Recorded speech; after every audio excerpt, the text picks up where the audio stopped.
Emosyonal na umapila si Senator Ronald Bato de la Rosa kay Pangulong Ferdinand Marcos Jr.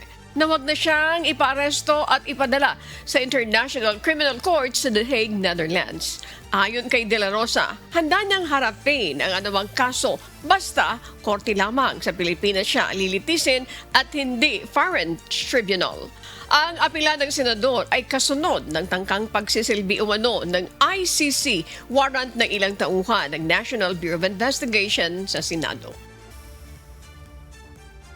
Sana huwag niya akong ipadala sa dahig. Yun lang naman. Kahit saan court dito sa Pilipinas, pareho tayong Pilipino, Mr. President. Pareho tayong Pilipino. Kung pwede lang, kung meron akong pananagutan, panagutan ko dito sa ating local court. Huwag doon sa Banyaga. Sagot naman ng Malacanang, maging ang mga biktima ng umano'y extrajudicial killings ay humihingi rin ng proteksyon mula sa pamahalaan at lahat ay bibigyan ng proteksyon ayon sa batas.